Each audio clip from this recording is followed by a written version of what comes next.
Então, receber essa anistia depois de tantos anos.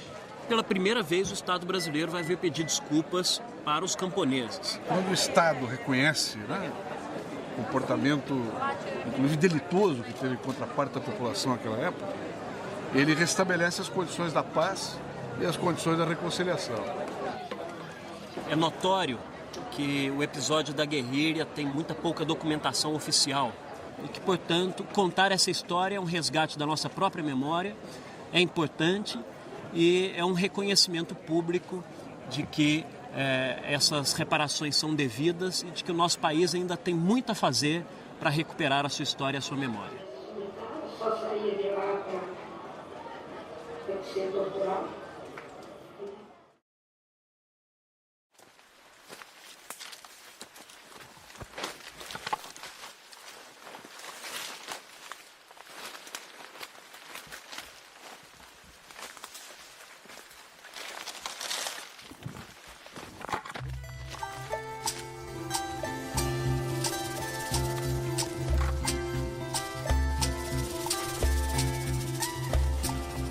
E são tantos bravos camponeses, rebeldes às vezes, justiça fazem valer, guiados pelo amor de plantar e colher.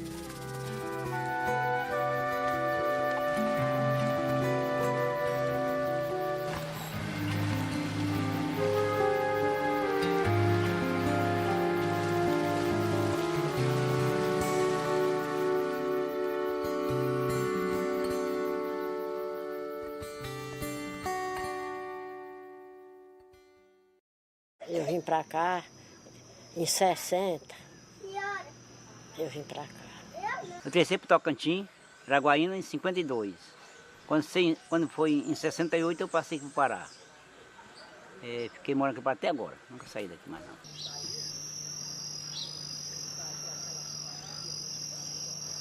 Quer dizer, que foi no tempo do... que era o governo nesse tempo. Castelo Branco, não era o Castelo Branco, era o Juscelino, quando eu cheguei para cá. A minha mãe já tinha vindo na frente. Meu pai comprou uma terra aqui no Pará e eles vinham com a mudança, ele adoeceu na viagem, voltou para Araguaína, ele faleceu. Mas um ano depois ela veio para assumir e ficou aqui em 64.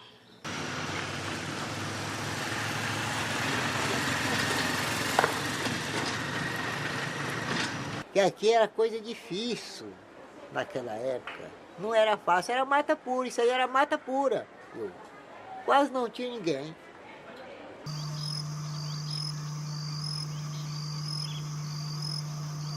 Ali eu nasci ali, já saí já molequinha, nós fomos parar no Bom Jesus.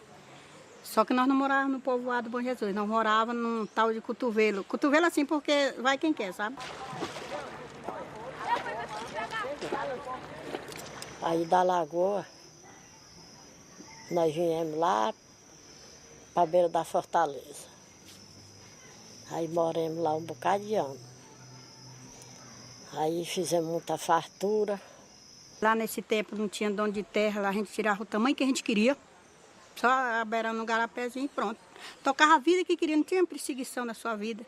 E derrubava aquelas roças, cortava elas, ajeitava, plantava, colhia o arroz, o milho, o feijão, todo mantimento. E a região boa de mantimento.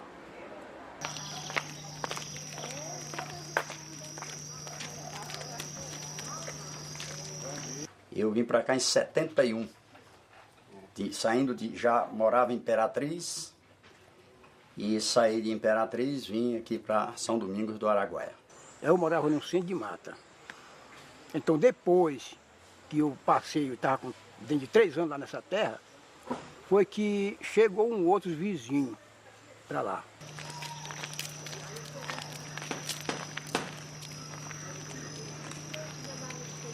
A gente veio para cá, eu não sei nem que época que a gente veio e ficou em Marabá, né? Eu fui vendedor de geladinho em Marabá, pequeno. Eu nasci na roça, né? Criado junto com meus pais, trabalhando.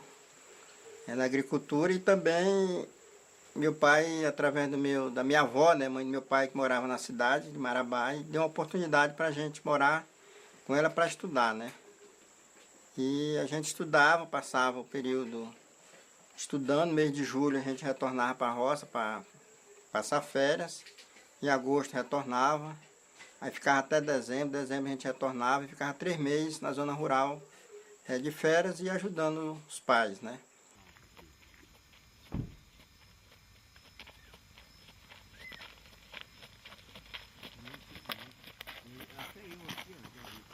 Eu vim através da Transamazônica, abertura da Transamazônica, a busca de terras. Terra eu possuí logo antes da guerrilha, que foi o tempo que eu cheguei aqui na região das Abóboras. Aí eu comprei uma área de terra, uma posse, de um senhor de Joaquim Cantuara. Aí fiquei trabalhando. Foi o tempo que eu casei e fiquei trabalhando na terra.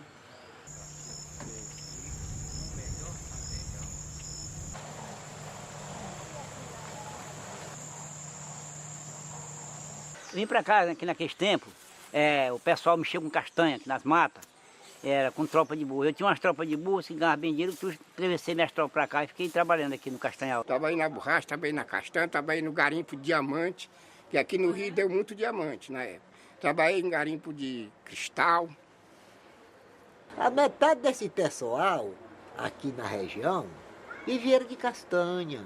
Era castanhais grande, aí eu conheço castanhais grandes aí nessa mata aí, que era de gaitapado, que quando era na época da castanha, o camarada entrava para dentro, dali ele fazia a roça dele, tranquilo. Eu toda a vida trabalhei de roça, brocando roça, derrubando marruarido.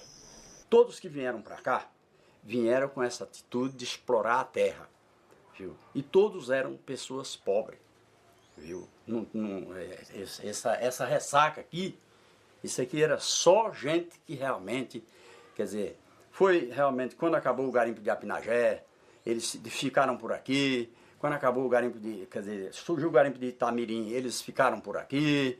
Acabou o garimpo da Matrinchã, quer dizer, eles ficaram por aqui, que inclusive, segundo informações, quando o Oswaldão chegou lá ainda existia esse garimpo.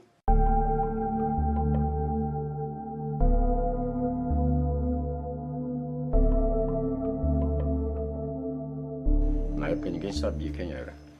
Até na época que a gente já estava estabilizado lá na Fortaleza, que eles moravam no Chega com Jeito, o Piauí tinha uma base ali pro lado do Peixinho, que era pro lado do Velho Laro.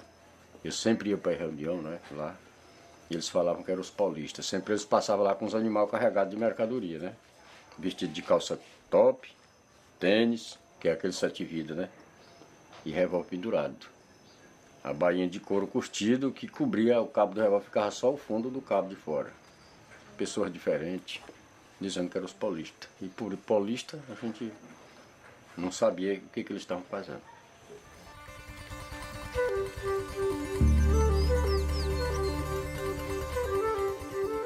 Há muito tempo ele já morava lá. O nome do lugar dele chamava Chega com Jeito. Ele nunca bulia com ninguém. Ele fazia compra aqui na rua, voltava no animal dele, tocava a vida dele para lá. Ninguém bulia com ninguém, ele não bulia com a gente, a gente não bulia com ele. Você sabe que na roça, no campo, assim, o vizinho não é tão perto. É sempre distante. E só final de semana que vizinho tem direito de visitar um outro vizinho, às vezes ainda tem que sair para o comércio para comprar a feira da semana. Nossos vizinhos lá na época era o pessoal que era da guerrilha, né? Que era, a gente conhecia eles pelo nome de guerra deles, né? Que era o Zezinho, a Alice, Dona Maria, o Joca, o Zé Carlos, o Alandrino, teve outros, né? A gente conheceu lá, que morou lá próximo, né, à casa do meu pai como vizinho, né?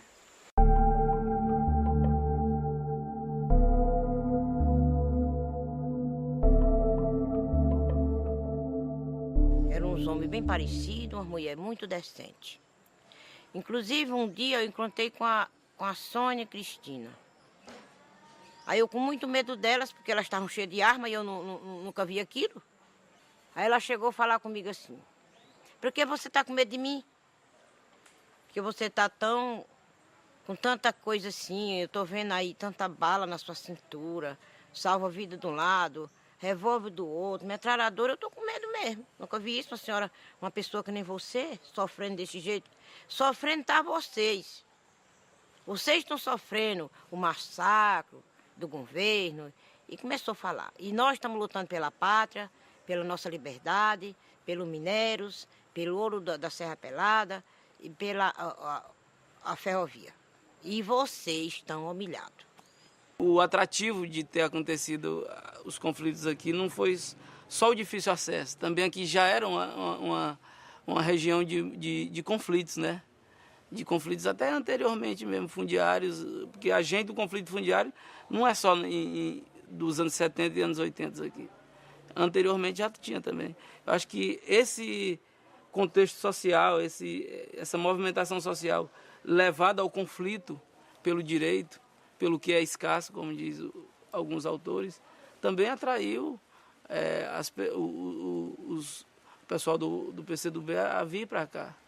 O PCdoB, por sua vez, achava que a resistência armada tinha que seguir uma linha, que era uma linha, digamos, próxima do que defendia os chineses na época, de você criar bases de apoio no campo, com amplo apoio popular, e a partir daí você desenvolver esse processo de resistência armada. Já conheci essa região de pequeno. Vim poucas vezes aqui quando criança. Não imaginava que em 1968 eu ia voltar aqui junto com outros companheiros para lutar por liberdade. O comando da guerrilha tinha no seu comando uma comissão militar e um grupo de comando, né? A comissão militar é como se fosse um pleno de um comando, digamos assim, né? Essa comissão militar é baseada exatamente nas experiências guerrilheiras de outros países. Essa comissão militar, ela tinha um grupo de comando e uma comissão que era composta de várias pessoas. Quem digamos assim, tinha o controle político ou, em termos da hierarquia do partido na época, né, o papel político de comandar essa comissão militar era a comissão política do partido. Comissão política que tinha como centro João Amazonas. E na comissão militar tinha como comandante, como centro, o Maurício Grabois.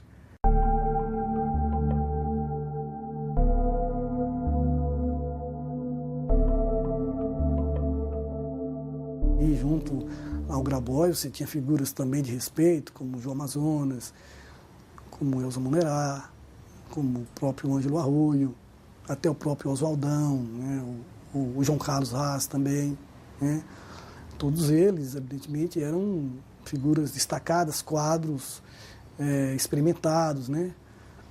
Mas o Grabois tinha uma característica, né, que o tornava também assim diferente, essa capacidade intelectual e a condição de liderança, né? E isso fazia, talvez, dele um personagem que pode e deve ser destacado quando nós falamos da guerrilha do Araguaia. A época dos fatos, Xambioá, dentre as cidades de São Geraldo e São Domingos, Xambioá era a cidade que oferecia, creio que, aquilo que os comunistas procuravam, por exemplo. Eles vieram para a região disfarçados de compradores de terra, de compradores de castanha, de pessoas que iam trabalhar no campo, né? E certamente, com o decorrer do tempo, eles iam precisar de ferramentas, eles iam precisar de botinas, eles iam precisar de remédios. E Xambioá já tinha muito, assim, não satisfatoriamente, mas tinha algo que atendia a eles. Eles tinham era fartura, meu amigo. Eles tinham a banana, eles tinham mandioca, eles tinham inhame, eles tinham de tudo. Tinha o arroz, tinha o milho, tinha o porco, tinha a galinha, tinha tudo. Eles não eram pessoas de andar amolando um e outro por nada, não. Vendia legume para eles, eles compravam. Eu mesmo tropiei muito carregando carga para eles. Eu tinha uma tropinha de jumento, não era cavalo, não era jumento, né? Eu tinha 3 jumentos e carregava aquelas cargas para eles. Eles compravam da vizinhança, dentro da mata, do pessoal, negociando. Hoje em dia eu vendia medicamento e comprava, ou comprava o legume, recebia legume, muitas vezes comprava mesmo o legume e trazia para vender no Xambioá. Eles tinham negócio, eles tinham comércio, eles compravam, eles vendiam. E o pessoal ia lá direto, fazer compra, vender. Na época aí o povo vendia babaçu, coco, né? E eles compravam tudo. E vendia tudo também. Remédio eles davam. Remédio eles não vendiam, eles davam. Mostra grande. Cuidava do povo, eles iam de noite, qualquer hora eles iam para qualquer lugar que chamasse eles para cuidar de uma pessoa. Eles disseram para mim ir para a missa. Para mim ir para a missa. Lá no Raimundo das Moças, e perguntar ao Frei Gil quem era eles. O Frei Gil sabia. O Frei Gil disse, não, eles são boa pessoa, eles não mexem com ninguém, eles são, não se preocupe, que eles são boa pessoa. Aí eu digo, pois, tá bom. Aí eu vim embora para casa. Aí o João Aragão foi lá em casa e disse, você conversou com o Frei Gil? Eu digo, conversei. O que ele disse? Eu digo, não, ele disse que vocês são gente boa. Pois é. Pois agora você não fica mais com medo de nós. Eu digo, fico não. Agora não tenho mais medo não. Eles me convidavam, quem gostava de me convidar era o Osaldão. Eu ia por cortesia, mas não ia por intenção nenhuma. Eu te chego, vamos embora ali, onde tal, vamos ali, vamos embora, uma reunião assim. Mas eu não entendia daquele negócio deles. Só que eu chegava lá e achava tudo diferente. E era só aqueles negócios, palavra cubana, era assim naquela época. E eu ficava com eles, para mim aquilo. Era coisa. E até que se eles tivessem mesmo explicado aquilo para mim, eu sei lá se eu não tinha sido, era morto também. Gostei muito deles. Depois arrumou um pouco, mas porque foi o jeito, né? Gostei muito deles, uma pessoa boa, daram muita atenção. Era um pessoal que não entendia de nada daqui, da região, nós ajudamos muito eles. Ajudamos eles a trabalhar de roça, eles pescar, mariscar, caçar com nós. Foi minha mãe que ensinou eles a fazer o beiju, da tapioca, né? Meu pai ensinou eles a pescar, né? A caçar, todas essas coisas, andar de canoa, né? No rio. Tudo foi meu pai que deu uma certa orientação. Primeiro que veio foi o velho Antônio Velho, veio lá em casa. Me dizer que tinha chegado os polistas, não chega com jeito. O enfermeiro, arrancador de dente, fazedor de dente. Lá, eu digo, eu vou precisar deles, porque eu tenho meus dentes tudo podres. E eu, como eu vivia também na cidade para estudar, fiquei mais ausente, mas quando eu vinha para cá, a gente também tinha um entrosamento com eles, né? A gente tinha um campinho de futebol lá, a gente jogava bola juntos, o Zé Carlos gostava de jogar bola com a gente lá. E eles gostavam das festinhas da região, dos festejos local. Tudo isso eles faziam parte, né? Junto com a comunidade, era um entrosamento muito bom. A convivência dos guerrilheiros com os camponeses, os moradores da região, era uma convivência saudável, porque todo morador gostava dos guerrilheiros, né? Que na época chamavam polícia, né? Porque eles tratavam das pessoas, tinha muitos médicos, eles tratavam até de leixo manioso, leixo seco, eles tinham toda a estrutura, tudo inteligente, né? E muita gente, abaixo de Deus, eram os guerrilheiros que curavam as pessoas, porque não tinha médico, onde ia achar médico? Naquela época, por exemplo, nessa região nossa aqui do Araguaia, a gente não tinha nenhuma assistência, uma assistência pública, né, de prefeitura, não tinha médico, não tinha essas coisas. E na verdade eles davam apoio, né, quando as pessoas adoeciam, né, e eles tratavam. Aliás, nem só para nós como mais próximo, como ali, por onde a gente conhecia, eles serviram muita gente, né, na saúde, na doença, né, ajudava. Naquele tempo era doença maior assim nos pobres, se não fosse um acidente de facão, de bicho morder, era a malária. Eles tratavam as pessoas, né, com medicamento da malária e ajudavam a extração de dente, Não precisava, até parto elas faziam, né? Inclusive a Dina até ela fez parte de uma mulher minha, de uma filha minha.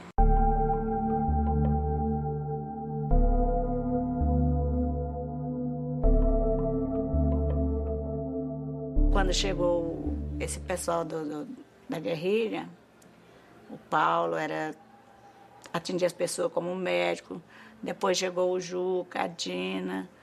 Aí eu morava, a terra deles era divisa com a nossa, aqui no Pará, e a gente já morava há mais tempo. Os vizinhos da região vinham para fazer tratamento com eles, quando precisava ficar voltando para retorno. Aí ficava na minha casa. Minha casa era assim, como que fosse quase um hospital.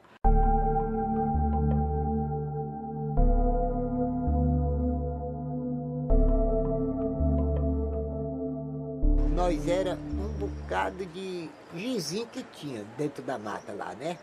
Não tinha como botar menino no colégio em Araguanã, porque lá nós não tinha casa, lá nós não tinha nada lá. Então, o que nós fizemos? Eles chegaram para lá, aí trazendo aquela mulher sabida, que nem a Aura, a Dina, Maria Lúcia, tudo era mulher sabida. Aí nós falamos com ele, Paulo, se nós fizer aqui uma escolinha, você pode arrumar uma professora disso. Arruma de todo gosto. Arruma uma professora.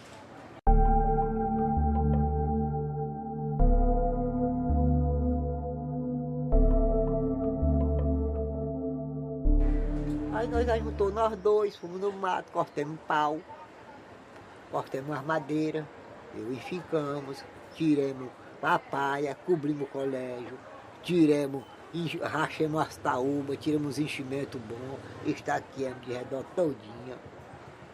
No dia da botação do barro, amassamos o barro, no dia da botação das paredes, aí foi que ajuntou, deixando para um dia de fim de semana, um dia de sábado. Aí veio o Paulo e veio o finado, e veio o Juca, que era doutor, nos ajudar. Aí nós barríamos tudinho, num dia, o colégio. E aí a Aura, que era a mulher do Ari, deles mesmo, continuou lecionando. Nós ainda pagamos um ano e pouco. Aí foi o tempo que chegou esse pessoal lá dizendo que eles eram até terroristas, caçando e os homens se espalharam no mundo. E aí eu não sei se era terrorista, porque eu não tinha dedo na testa. Eu não conhecia, porque eu não sei nem o que diabo é terrorista no mundo.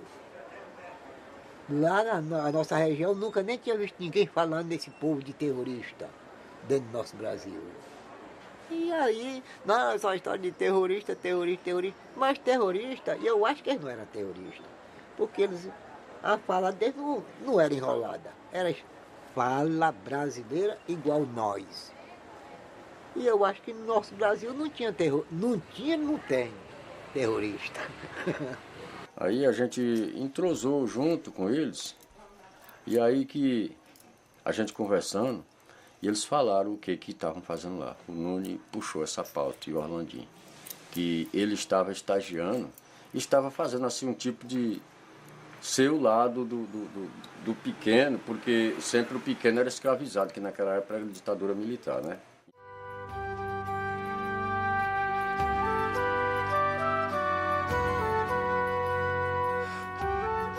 Os guerrilheiros tinham apoio do povo, inclusive a minha mãe fazia comida para os guerrilheiros. Que quando eles foram para o entroncamento aqui, desarmar a casa lá da Polícia Militar, eles passaram lá em casa, com um saco nas costas, caminhando no meio de Cacundo, né? E eu vi lá da janela, eu estou vendo vocês. Piauí bem na frente, Piauí. Caba forte. Aí encostaram lá para casa. Aí elas almoçaram, aí vieram para cá, né? Aí botaram o militar para correr, queimaram o barraco que era de palha aqui no entroncamento de São Domingo. Aí voltaram por lá de novo, tornaram a almoçar e foram lá para chegar com jeito. Aí eles vinham Mas a gente não via ele vir de dia. De noite eles passavam tudinho na minha porta, tudinho, pedindo água, cada um. Dava água para cada um. A gente ficava meio de prontidão na porta, esperando. Cada um pedia água, a gente dava. Aí secava o pote. Aí eu digo, amanhã enche de novo, quando ele voltar, tá cheio. Nós tínhamos amizade, lá era... eu comprava castanha, comprei muita castanha na mão deles, trocava em mercadoria, era assim, nossa relação. Então a gente arranjava o peixe, a caça, e eles andavam com a gente pelo mato, caçando, eles queriam saber da mata, queriam saber do rio, queriam andar com a gente. Depois compraram motor e nós andávamos com eles no motor, para lá e para cá, para Marabá, para todo lugar, a gente andava com eles, ensinava, porque eles não sabiam daqui da região, sabe? E eu acompanhava eles toda a vida. Fazia bom dar comida para eles. Ia deixar de comer para eles muito dentro, na mata aí, ó. De noite. Só para dizer que você vai me deixar em lugar fulano assim, assim. Eu pegava ele de noite. Levava, atravessava de noite aí por dentro da mata. Nos matava cobra, comia cobra assada. Tudo nós fazia com ele. A gente estava em casa, boca da noite, almoçando, jantando, quer dizer. Quando eles chegavam, uns 30 pessoas, chegavam aí. Aí não corre ninguém, não faz medo de ninguém. Ninguém tinha medo deles. Aí eles, não, é porque nós queremos comer. Aí o pai dizia, pois pode comer. Aí eles iam lá nas panelas, uma vez meu avô, até um jabuti, mordeu a pimenta, passou, foi hora bebendo água. É, uma tal de pimenta, ou de peixe. Aí ele ficou por lá e vazou. Levou até uma lamparina minha de plástico, vermelha. Sumiu do mundo. Tocaram a vida deles. Aí que eu tava lavando vazio ali, fazendo janta. Aí que eu arribava a vista, chegava para assim. Eles tudinho. Aí vinha lá para casa, aí não, eu vim para cá para nós conversar à noite. Aí eu fazia a janta, nós jantávamos. E aí a Cristina ia ler romance. Romance, que tem um romance que diz assim, quem não acreditar, corta o pescoço com facão e leva nos caldeirão. Eu ainda sei isso ainda, ainda me lembro. Inclusive, eu tinha um romance que o Nunes me deu, que ele escreveu na mão, né, um caderninho pequeno. E esse romance eu deixei na paia da casa, que o exército queimou a casa, com paiol de arroz e tudo. E esse romance, foi até feito um romance aqui em Marabá, mas não é do jeito que estava o romance lá. E um pouquinho do estrofe eu ainda me lembro ainda do romance. Ele dizia assim, ó, vou falar sobre o Brasil da pior situação, do Caponesca do Norte, que sendo valente e forte ainda passa aflição. Aí se um eleitor me ver mentindo, pegue a língua, corte a facão, jogue dentro do caldeirão para ser frito e óleo quente e comido pelo cão. Aí tem mais estrofe que fala nos castanheiros também, né? Nos castanheiros, nos trabalhadores, que na época o patrão botava o trabalhador para trabalhar e no final pagava com uma bala de 38 ou um tiro de 20. E que tinha os pistoleiros na região, né? Então eles eram contra isso, não existia isso. Em maio de 73, eles me apareceram lá no meu barracão. Piauí, João Araguaia, Sônia, os três. Lá foi que eles realmente vieram dizer a finalidade deles. Até o momento eu não sabia. Mas o exército já tinha dado a primeira emboscada. Eu perguntei para ele assim, mas rapaz, mas vocês ainda estão aqui? Pensei que você tinha ido embora da região aqui, que eu nunca mais vi falar. Ele disse, não, nós continuamos aí, na luta. Viu? E eu perguntei para eles assim, mas não tem como voltar para a cidade? Ele disse, não tem. Para nós agora só tem dois caminhos, ou vida ou morte, aqui.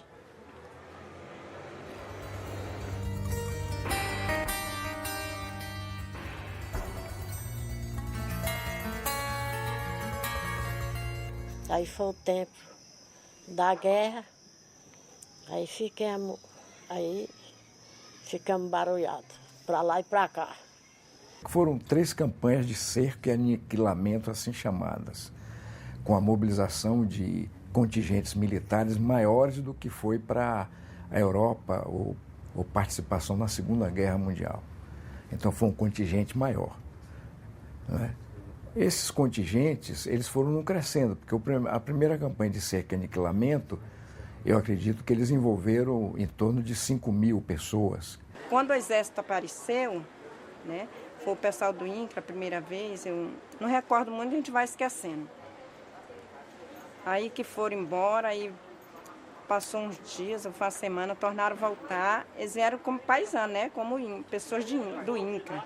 Aí voltaram. Quando voltaram, foi para o exército, pegaram meu pai.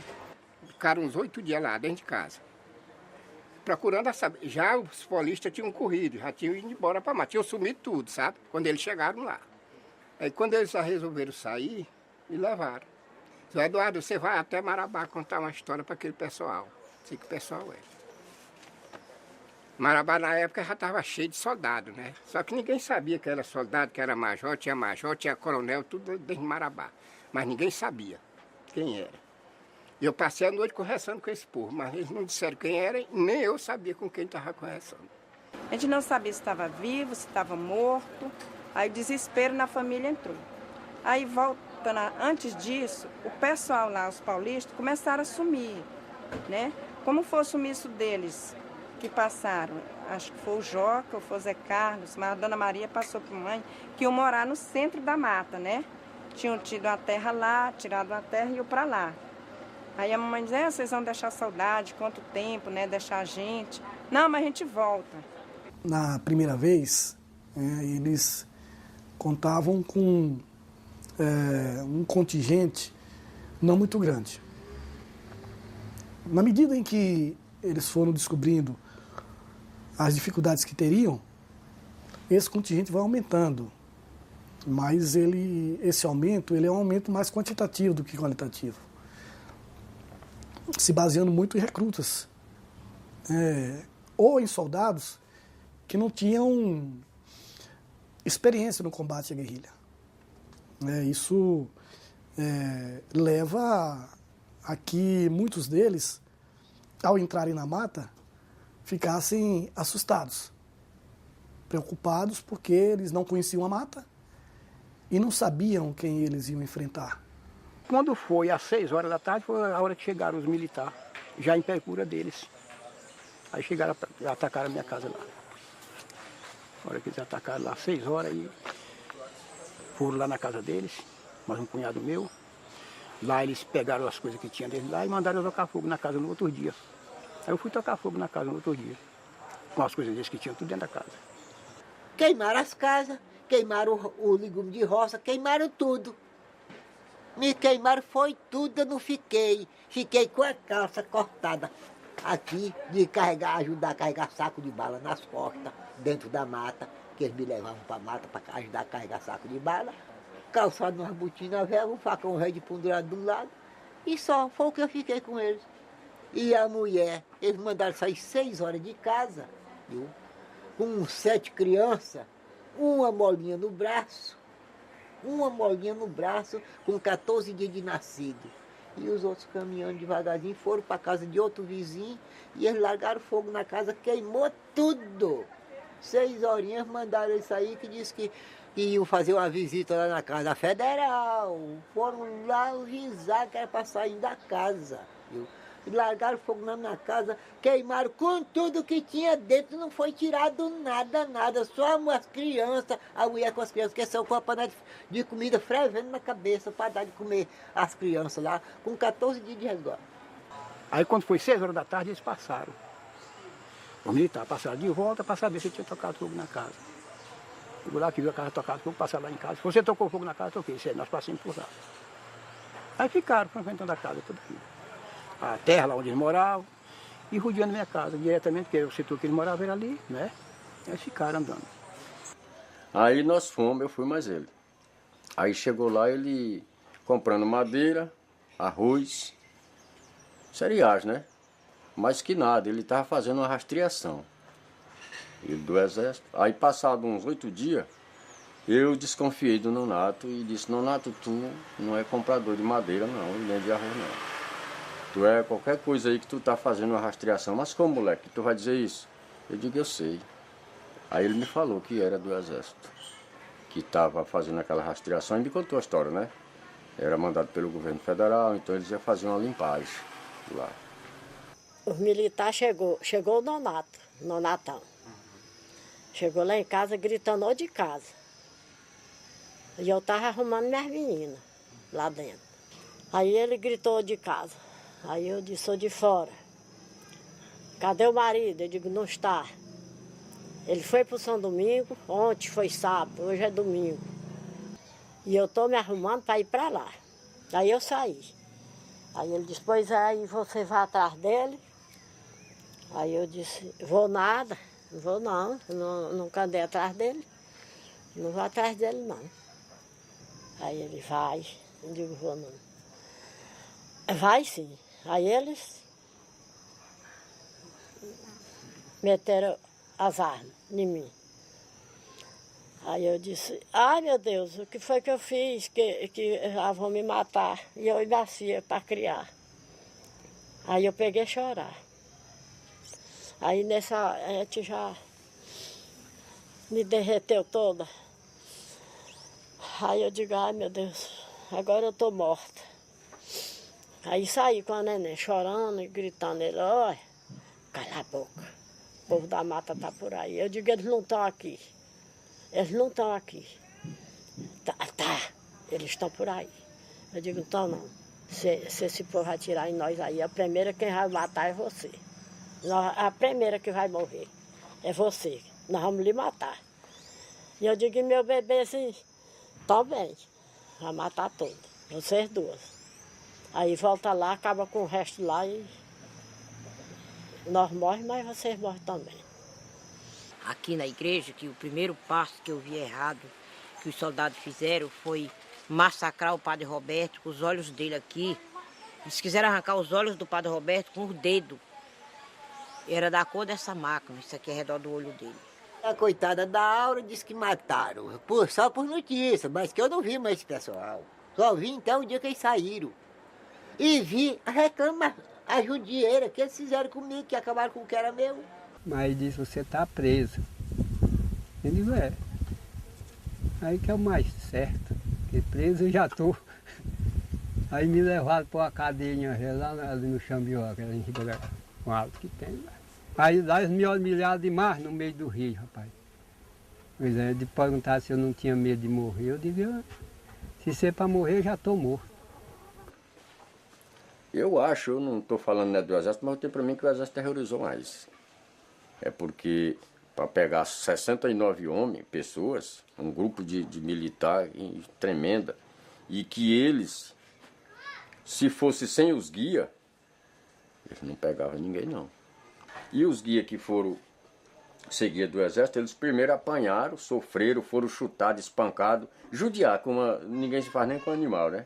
E depois o Exército aproveitou para botar na frente, para caçar o rumo dos guerrilheiros, porque se não fosse os guias, o Exército não achava ninguém aqui não. Eu esqueço o nome, mas teve mais gente que se envolveu junto com eles. O Zé da Dona Joana também, que foi prego com Piauí aqui na Grota de Laje. Ele mora aqui na escada alta. Eu vi eles passando os dois engemados. Quando o Piauí me viu, baixou a cabeça e eu vi a água descer. E eu não aguentei. Aí eu saí para de trás da rodoviária, que era uma cooperativa de Tauba. Quando o Manezinho das Duas trouxe a Rosinha de lá da Fortaleza, eu vi também, covarde ele, porque fez isso. Que se fosse comigo eu enterrava ela no oco de um pau e não entregava. Ela era franzininha, a Rosinha era até bancária, ela. Não tinha munição, toda feridenta mesmo. Ele pegou, trouxe para o Açaizal e entregou para o Geraldo. No Açaizal. O Geraldo era o delegado aqui. Contava assim com uma faixa de uns 3 meses, que eles andavam direto lá. Eles chegaram lá um dia e mandaram eu cair fora de lá. Eles iam fazer um tiroteio ali e bombardear aquela área ali. E era capaz de eu morrer. E eu morava sozinho para lá, para aquele centro de mata. Aí eu tive que correr para perto de uma vizinhança que tinha mais perto, assim, que era Domingo, era Dangue, e mais um outro que eu não me lembro como era, Adilino, justamente que eu me lembrei. Era Adilino, que morava mais perto, tudo reunido. Eles três assim. Aí eu cheguei para perto da casa de um, fui lá para casa de um rapaz que tinha largado a casa também por problema dele, dos militares mesmo, que tinha pegado ele e tinha levado. tinha trazido aqui para base, que esse nunca mais apareceu, ninguém sabe do roteiro. Quando eu cheguei na minha propriedade, não tinha ninguém. A polícia já tinha mandado todo mundo se retirar para não morrer matado. A casa deles já tinham bombardeado com granada, estava tudo estraçado de granada. Todo dia eles jogavam granada lá, casa que era deles, né? E nós, quando eu cheguei, não achei mais minha família. O soldado chegaram e disse, pode correr que vocês vão morrer tudo aqui. Vocês é para sair agora daqui, senão vai morrer todo mundo. E vai ter tiroteiro. Aí pegaram a voadeira e foram embora, a gente tinha que sair. Aí o que minha mãe fez? Chorando, desesperada. Numa canoinha que a gente tem, jogou os meninos dentro, os menores, e vão para a ilha. Ficamos na ilha. A ilha em frente. A ilha vocês não podem ver a beira do rio, tinha que ficar no meio do mato. Lá a gente ficou 3 dias na beira do mar. Quando a gente terminou de chegar lá, negócio de umas 2 horas da tarde ou 3 horas, aí começou o tiroteio. Bomba, tiro, era do ar, era da água, tudo. Avião soltando aquelas bombas, tiro. E minha mãe chorando, chega a tremer a terra, e nós deitados tudo no chão. Os meninos pequenos tinham que amarrar o pano para não chorar, para não barulho. E coisa, bala nos ares aí, precisava de ver. Depois o exército já veio com força, né? Curió rodando por cima, num avião com alto-falante, dizendo para não dar de comer os guerrilheiros e os moradores se retirar da região. O que eles fizeram? Foi realmente queimar meu barracão. Quer dizer, eram 2. Um que morava a turma, viu? Eles queimaram. Quando eu cheguei, quando eles me soltaram, eu passei 45 dias na cadeia, viu? Quando eles me soltaram que eu cheguei lá, um estava só assim, onde realmente a turma esteve, morava, viu? E fui informado que arrancaram a mandioca, cortaram os bananais, deixaram por terra. O exército fez isso, viu? Exatamente para os guerrilheiros não ter, quer dizer, como se alimentar. Caminho, quando chegamos lá na frente, assim, tinha uns pés de manga novo. Aí o animal refugou, que eu olhei e eles estavam tudo deitados assim no chão, com as armas metidas em cima de mim. Aí procuraram, para onde é que você vai? Eu digo, vou arrancar uma mandioca de fazer farinha para a mulher. Fazer, qual é a mulher? Para Dina? Eu digo, não, para a minha mulher que está de resguardo. Mas você vai fazer farinha para Dina? Eu digo, não, fui ontem lá nas abóboras e pedi permissão para o chefe, ele me deu a permissão para me arrancar essa mandioca para fazer essa farinha. Nada, vamos embora voltar para trás. Ele me tocou para trás. Chegou bem no terreno da casa que era minha, onde eu morava, eles me derribaram, me amarraram. Eu sempre gostava de amarrar um cordão na cintura com um facão de pendurado, né? Que ia trabalhar. Aí eles arrancaram logo aquele facão da minha cintura, tiraram aquele cordão que era de nalho, aí me botaram os braços para trás e me amarraram com os braços para trás e tocaram na frente. E o Maneco foi nesse período também. O pai dele tinha uma rocinha perto de Itaipavas, né? E a polícia, o exército, ele por 2, 3 vezes ele invadiu a vila lá. Vinha por terra, por água. E numa dessas vezes ele encontrou o Maneco caçando, né? E pegou ele, bateu muito, por ele ser surdo e mudo, né? Ele pensava que ele não queria falar nada e bateu, que ele ficou doente. E até hoje ele ainda sofre as consequências. Eu estava com a mulher minha em São Geraldo, estava pagando neném, e estava com ela lá. E aí, por tempo chegou essa revolução e o pessoal largaram as casas e eu perdi tudo. Fui preso dia 14 de outubro de 73, o dia que minha mulher descansou. Eu tinha vindo para levar um arroz para casa, vim com as tropas, né? E aí quando eu cheguei já foi para carregar o arroz da roça para casa, e dia 14 de outubro, dia de domingo, quando eu acabei de carregar o arroz, já foi debaixo de prisão, 5 horas da tarde, para puxar 60 sacos de arroz. Eu morrendo de fome, só merendei um pouquinho cedinho e passei o dia todo para carregar, puxar esse arroz de lá dentro da roça para botar cá fora na beira da estrada, com 1 quilômetro e pouco de distância. Depois, outro dia, me pegaram, botaram no helicóptero e desceram aqui para a base. Quer dizer, aqui não, lá no Xambioá, né? Desceram lá para a base do Xambioá. Aí me deixaram lá. Aí lá foram me torturar. Me amarraram, baixei de lá abaixo de umas 10 horas do dia. E aí me pegaram logo, me laçaram pelo pescoço, aí correndo assim por dentro de um estoco. Aí me levaram para o pé de coco.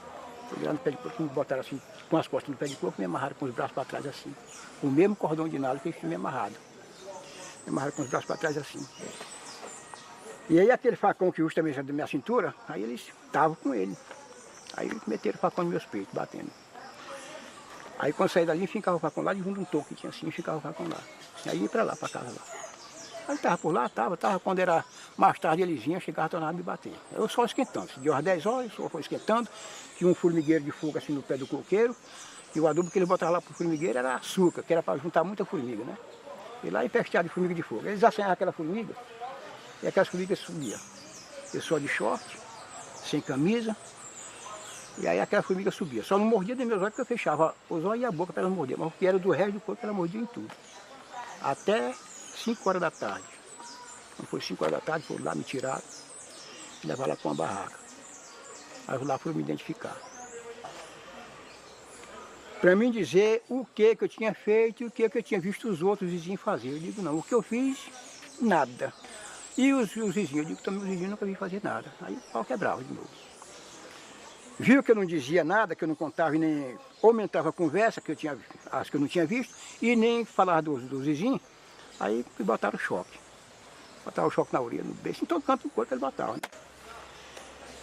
Dava aquele choque, aí eu, quando tirava aquele choque, estava a contar a mesma história. De maneira que até assim, a base de umas 6 horas, aí me levaram lá para um curral. Cerca de arame, assim, arrodeando assim o chão, assim. Uma área de chão. Tinha um pé de coco dentro. Aí quando eu cheguei lá, estavam os companheiros, um bocado. Tinha parece a barra de uns 20 homens lá dentro. Lá dele, tudo machucado, como o Zé Novato, que esse já até morreu. E assim foi 5 dias de taca, choque, afogado em tambor de água. Quando nos 5 dias, eles viram que eu não encontrava outra história. Aí o cara, que justamente é o que dava choque, ficava lá dando choque na gente, assim, pega aquele negócio lá e bota aí. É já que ele conta. Já assim ele conta, ele descobre. Ou então morre. Ele pode matar. Vocês podem matar. Mas eu só conto o que foi acontecido. Outra coisa eu não conto. Aí eles foram lá, vieram aqui por trás de mim e colocaram aqui na minha cabeça. Colocaram aqui e começaram a apertar. Começaram a apertar e eu vi a cabeça, parece que ia esticando, né? Eu digo, não, pode matar. Vocês querem matar, pode matar. Eu estou aqui na mão de Deus e segundo na mão de vocês. Vocês é quem sabe o que pode fazer. Eles acocharam e foi tempo que entrou um altão, fogosão, assim, epa, pode tirar. Aí tiraram. E me botaram pro curral. Também desse dia não me torturaram mais. Só esses 5 dias que torturam. Terror, quem fazia foi o exército brasileiro naquele tempo, que veio mandado. Ele acabou comigo, acabou com minha saúde, acabou com meus dentes, acabou com meus braços. Meu braço só vai até aqui, daqui para diante não aumenta mais, não vai mais. Passei 45 dias preso, 30 dias foi de sofrimento. Eles estavam me julgando como terrorista, né? Eles me jogaram no chão, botaram choque aqui nele, em todo canto. No embigo, em todo canto, me queimaram de cigarro, botaram cigarro nele, até quando o cigarro apagava, cigarro manso, até quando ia apagar, fiquei todo borbulhado. E se minhas orelhas ficou todo roxa, muito tempo. Minha cara ficou preta de tiro, que eles me deram um tiro na cara assim, pertinho assim, e queimou minha cara toda de fogo, mas acho que não tinha nada dentro, não tinha só, acho que era só o cartucho carregador. Fizeram eu cavar buraco para me enterrar vivo, cavei o buraco até quando chegou aqui assim, aí por sorte, chegou a cabeça de um lá e botaram para lá, ficou lá. Aí me livrou, Deus me livrou. Ele foi uma judiaria feia. O Federico ficou preso 60 dias. Que levaram ele para o Amapá. Do Amapá levaram para o campo de avião, que ele foi de avião, para Araguaína. Aí lá deram choque nele, judiaram com ele lá, aí levaram para Araguaína. Eles me pegaram, me deram choque. Choque elétrico. E eu passava muita fome também. Pegava nós, botava em cima de uma lata e acabava passando rasteira assim. Acabava se xinguer lá no chão.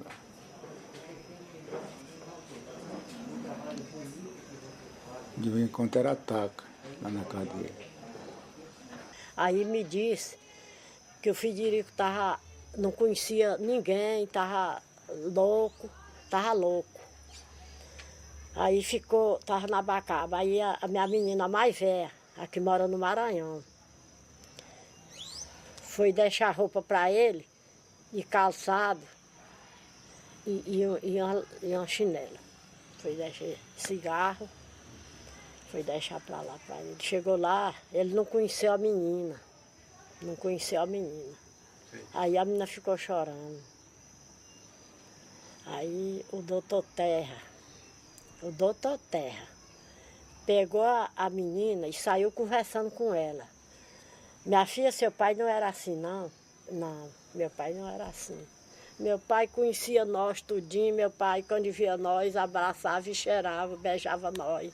E agora meu pai não me conhece. Aí saiu chorando na rua, lá na Bacaba. Aí ele disse, pois é, depois da manhã eu vou mandar ele para lá, para o São Domingo. Nós já estávamos aqui no São Domingo. Eu vou mandar ele para lá, que lá às vezes ele melhora. Mandou. Mandou para cá. Aí ele ficou mais doido. Aí ficou mesmo ruim mesmo. Teve pessoas que negaram que não via guerrilheiro, apanhou muito. Mas não todos foram presos. Mas eu digo assim, todas as pessoas que estiveram na região do Araguá sofreram a repressão do exército. Porque quem tinha terra foi obrigado a largar. Teve mulher que só com a zoada dos tiros perdia a criança. Entendeu? Aqui, ó, pai perdeu filho perdeu pai na guerrilha. Foi um sofrimento que não dá nem para entender. É igualmente você tá dentro de um caldeirão quente, que não tem saída, não tinha saída. Você não podia sair de noite, você não podia ir em canto nenhum, porque o exército estava em cima. E nessa vida a gente foi até o final. O pessoal, quando foi em setembro de 73, foi quando mataram o Juca. Ele tinha passado lá um dia e tinha marcado dali 30 dias, que era a nossa situação, como é que nós estávamos. Nós estávamos correndo muito risco, porque nós estávamos tendo contato com eles, com o exército e com os guerrilheiros.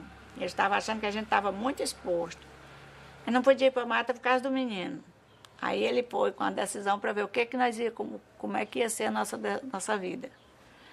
Ficou de voltar com 30 dias. Antes de chegar lá em casa, a gente sentou a disparar dos tiros, quando mataram ele. Próximo lá de casa, porque foi 2 que a gente viu as rajadas de tiro. Aí nesse dia foi ruim. Aí aquele monte de gente chorando, desesperado, porque todo mundo gostava deles e a confusão, matou todo mundo. Pelo barulho de tiro que a gente viu, era para ficar todo mundo mesmo. E aí mataram o Dina e balearam não sei quem, mataram não sei quem, ficou um monte de gente baleada, só história de dúvida.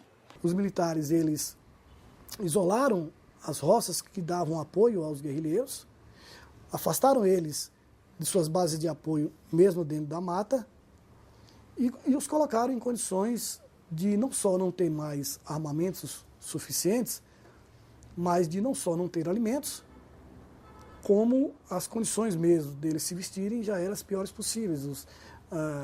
Alguns já andavam descalços dentro da mata. E nesse momento eu recebi uma missão, saí, quando eu voltei, já tive a informação que alguns companheiros tinham tombado, né? Depois que acabou a guerra, depois que eu fui liberado de lá, que no dia que eu fui liberado, foi aquele que estava sentado bem aqui, o Beca, né? Que esse Beca também era um homem que estava muito quebrado, viu? Aí nós fiquemos na obrigação, que nós morávamos longe. Nós morávamos uns 30 quilômetros, desde que morava com uns 40 a 50 quilômetros. Como o esse Beca era o que morava mais longe. Mas fiquemos naquela obrigação de todas as quinzenas nós ir lá na rua, lá na base, conversar com eles. Chegava lá e procurava se nós tínhamos visto alguém dos terroristas, que eles chamavam. Não vimos não, então pode voltar. Só ia só para dizer isso, para procurar isso. Aí nós estávamos a voltar para trás. Assim, uns 3 meses nós passamos nessa luta, caminhando para a base, até que eles liberaram nós. Mas aí, depois disso, a mata ficou toda a vida naquele observação. Aí eles foram afastando, foi tempo que pegaram os derradeiros, aí como pegaram os derradeiros, eles foram afastando, e até que saíram. Final de 73 para 74, aí acabou, esfriou.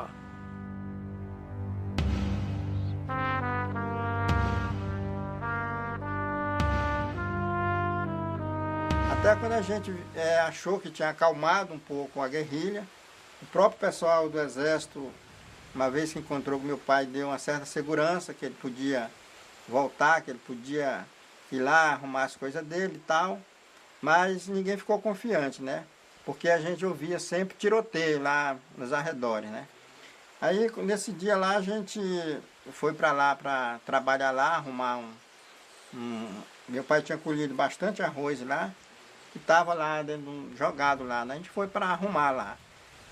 E na vinda para casa, do almoço, a gente, o Sabino encontrou a granada no chão, né?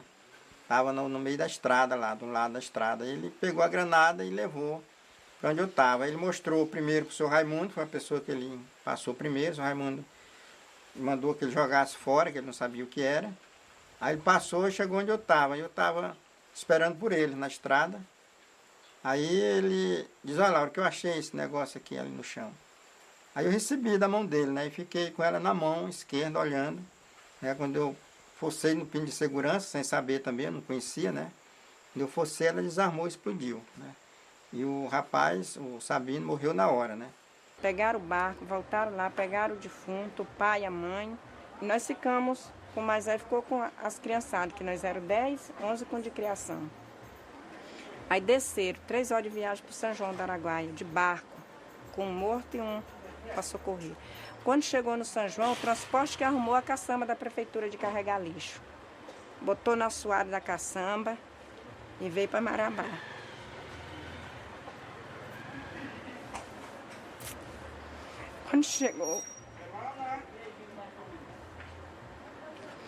Quando eles chegaram em Marabá, aí o exército, né, foi direto para o hospital, o exército pegou, né, fizeram lá a emergência, aí levaram minha mãe para Belém e meu pai. E o Lauro, né, todo quebrado. Aí meu pai voltou, né, aí nós fomos, quando eles viajaram, né, de helicóptero, aí nós fomos pegar o corpo do Sabino, não achamos mais. Aí fomos no cemitério, ninguém deu notícia, fomos lá na base, no quartel, ninguém deu notícia, né? Sumiu, desapareceu. Até hoje ninguém nunca achou o corpo dele. E nossa história é mais ou menos assim. Falar disso, a gente sente mal, porque remete a gente a todas aquelas atrocidades infame daquele período.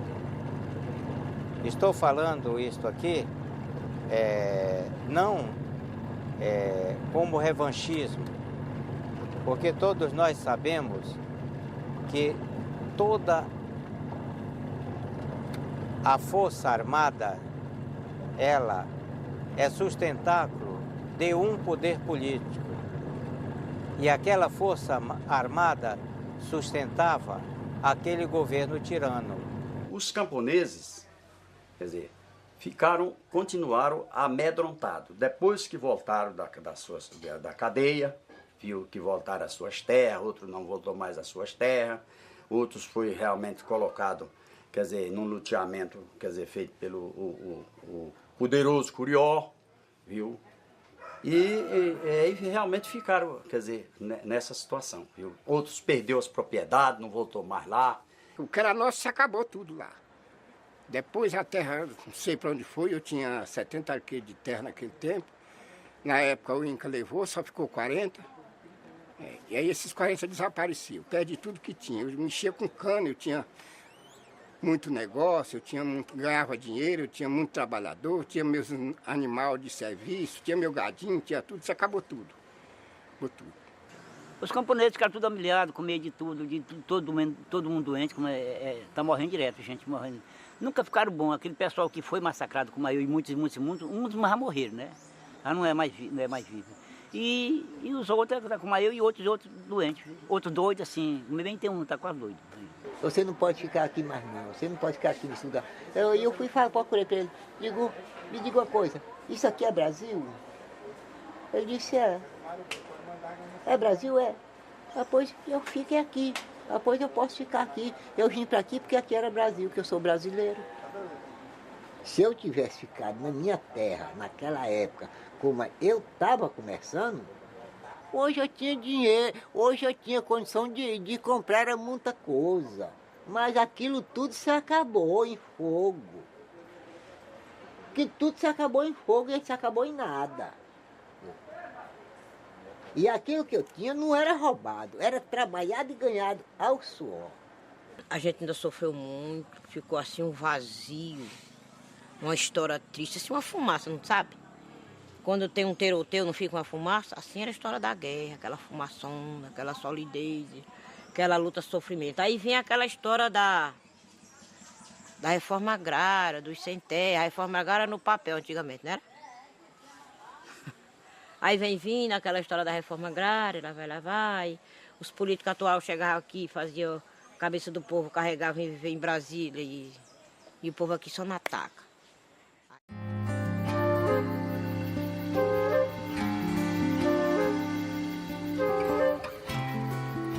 Depois da guerrilha, eu acho que houve abertura, né? Por exemplo, teve sindicato, né? Foi formado aqui na região, pelo menos, sindicatos, né? Associações, teve políticos, né? Que abria a boca, que cobrava, como o próprio Paulo Fonteles, né? Que eu conheci ele pessoalmente, que ele era aqui da região do Conceição do Araguaia, o reduto político dele, mas ele andava muito aqui também nessa região de Marabá, eu conheci ele. E foi um cara que a gente via que ele tinha aquela vontade, né, politicamente, de mudar as coisas, né. O Paulo Fontelli, ele era deputado estadual, né? Então ele organizava, era um grupo de camponeses na região, né? Que ele sabia também da pista dos companheiros guerrilheiros, amigo dele, né? E ele vivia ali por lado mais das Cabaceiras, essa região aqui, todinha aqui, que até inclusive quando foi para entrar uma polícia aí para bater um bocado de camponês, de poceiro, ele foi o primeiro cara a correr em cima e não deixar entrar ninguém para não judiar dos camponeses da região. E que eles levantaram a questão do sindicato, né? E que também tem a Vila Paulo Fontelli ali, aqui na São Benedito, que foi a primeira vila que foi botada em energia, que até hoje é Paulo Fontelli, que esse recurso lá nunca vai cortado dessa vila Paulo Fontelli. A morte do Paulo Fontelli foi uma grande perda, né? Aqui por o Baixo Araguaia, como era chamado, né? Foi uma grande perda. E depois veio os outros crimes, né? E a gente vê que nenhum crime desses foram punidos, né? Tem aí o do Expedito, não, do Canuto, né? Aquele que foi para o banco do réus lá, foi julgado, mas a gente nunca viu assim pagar aí 30 anos de cadeia, cumprir 30 anos de cadeia. Então depois do Paulo Fontelli foi o Expedito. O Expedito foi depois, não foi? Primeiro o Canuto. O Canuto, a família Canuto, depois o Expedito. Teve o Belchior também. Depois o Belchior foi antes. Foi antes do Paulo Fontelli. Aquele lá de Rio Maria que morreu com 100 tiros, como é o nome dele? É o Belchior mesmo, o esposo da Ana do... Uhum. E a gente vê vários crimes aí que estão impunes, né? A da irmã Dorothy agora, né? O cara vai preso, solta e... Política era só no papel, nós era só usado. Você vota e o camarada vai embora com o poder dos votos e você ficava chupando o dedo na esquina sem ter direito a nada.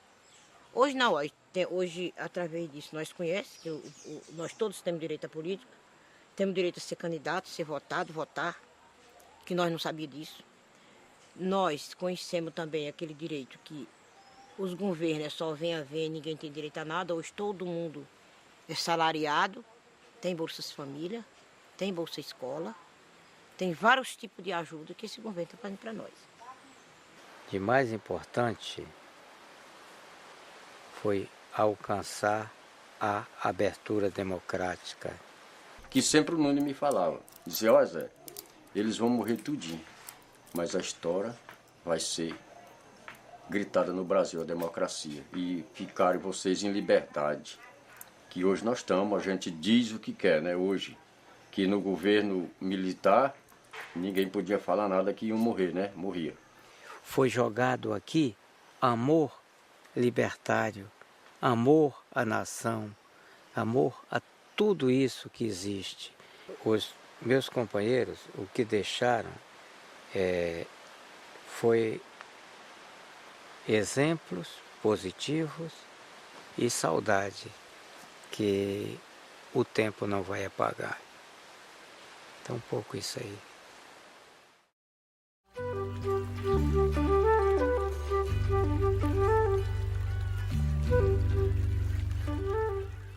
O que eu acho é que, esperando em Deus que não aconteça mais uma ou outra causa que aconteceu, né? E o que eu acho que melhorou muito assim. E ficou muito ruim também por isso, porque nós éramos umas pessoas para estar em outra situação. Se não tem expulsado nós do que nós tínhamos, do lugar que nós estávamos, nós éramos umas pessoas para estar em outra situação. E hoje nós se acha como se diz o outro, sem ter nada, por causa desse espancamento e desse escorraçamento que nós fomos escorraçados do lugar.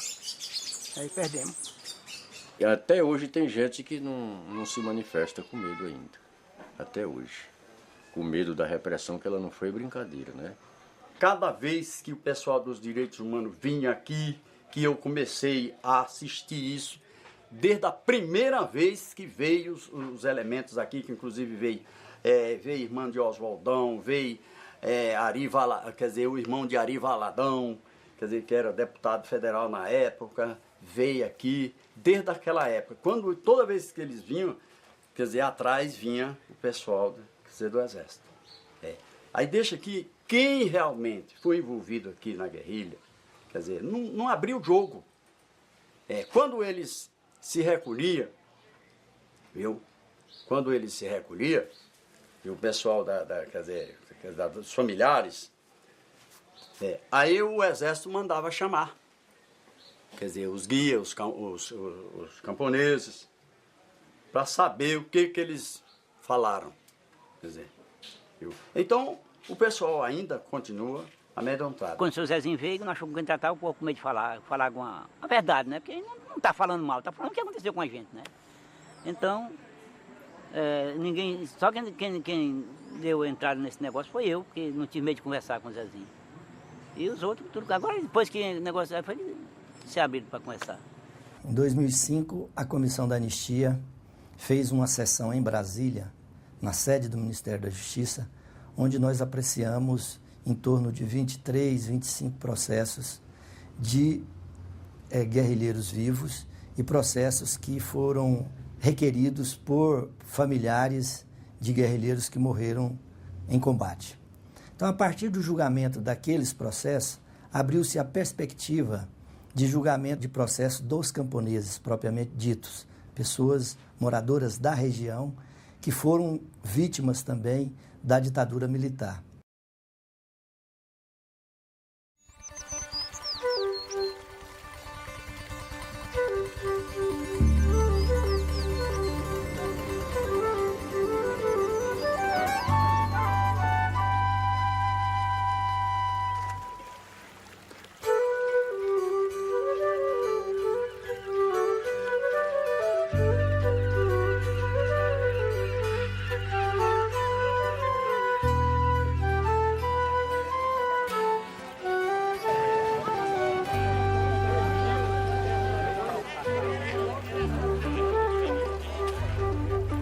A senhora Dalgisa Moraes da Silva para receber das mãos do ministro a portaria de anistia política.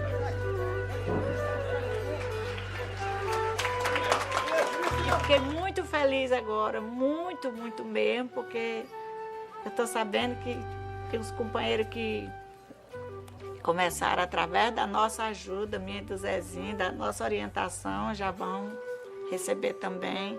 Eu fiquei muito contente, inclusive o Pracatão, o Leó, a Madalena, o seu Raimundo, que ele tem um apelido de Raimundo Boca de Burro, uma diferenciaçãozinha que tem, o povo aqui tem uns apelidos doidos. O Constanço, esses eu estou tendo certeza que eles vão ficar felizes. Tem uns aí que tinham hora que, não, mexer com isso não vai sair não, gente, vamos ter fé em Deus, vamos cuidar, vamos se organizar, ter paciência. Agora eles estão muito felizes também. E eu muito mais, porque é um alívio, né? Quando todo mundo receber o que tem de direito, para mim vai ser uma grande importância. E eu vou me sentir orgulhosa da ajuda que está dando para eles.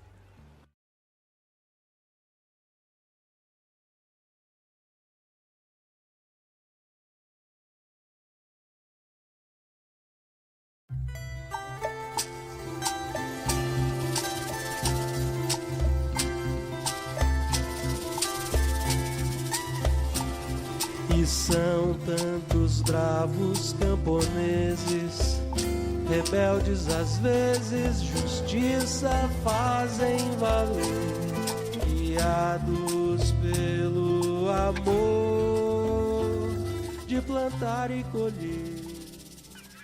Xambioá, mata virgem escura, foi lá que no meio do mato um amigo de infância tentou começar.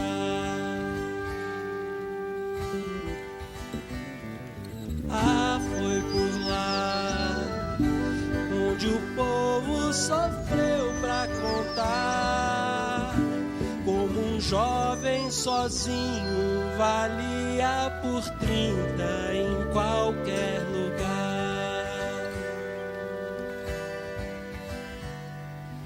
E Araguaia, rio manso pra se navegar, quando o braço da gente abraça a nascente e o novo raiar.